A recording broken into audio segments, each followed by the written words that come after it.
बिस्मिल्लाहिर्रहमानिर्रहीम। अस्सलाम वालेकुम नाज़रीन। आज की इस वीडियो में हम बात करेंगे एक जंगली दरिंदे के बारे में जो निहायत ही चालाक होता है, और वीडियो के आखिर में हम इस जंगली दरिंदे के कुछ अहम ख़ास के बारे में भी बात करेंगे। तो नाज़रीन, आपने वीडियो आखिर तक लाजमी देखनी है क्योंकि ये वीडियो बहुत दिलचस्प है।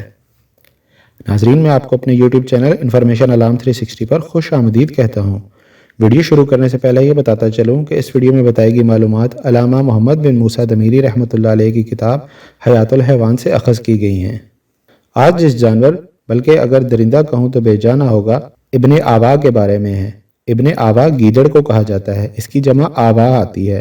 गीदड़ बहुत शिकारी होता है, लेकिन जब वो पिंजरे में कैद होता है तो इसमें भागता फिरता है। गीदड़ की कुनियत अबू अयूब, अबू ज़ईब, अबू काब, अबू वाइल वगैरह है। इसका नाम अबू आवा इसलिए रखा गया है कि अपने तमाम हमजिनसों के साथ मिलकर बोलता है और ख़ास तौर पर रात में चीखता चिल्लाता है, और वो भी इस वक्त जबकि वह तन्हा रह गया हो। गीदड़ की आवाज़ बच्चों की आवाज़ की तरह होती है। गीदड़ के पंजे लंबे और इसके नाखून बड़े बड़े होते हैं। गीदड़ दूसरों पर हमला आवर होता है, परिंदों वगैरह का शिकार करके खाता है। गीदड़ से मुर्गियां बनिस्बत लोमड़ी के ज़्यादा खौफज़दा रहती हैं। चुनाचा अगर गीदड़ किसी ऐसे दरख्त से गुजर जाए जिस पर मुर्गियां बैठी हुई हों तो फ़ौरन खौफज़दा होकर नीचे गिर जाती हैं, अगरचे मुर्गियों की तादाद कसीर ही क्यों ना हो।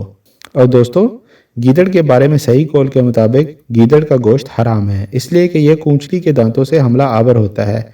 इमाम अहमद बिन हंबल से इसके मुतालिक पूछा गया तो आपने फरमाया कि जो भी जानवर कूंचली के दांतों से नोचते हैं वो दरिंदों में दाखिल है, यानी इनका गोश्त हराम है।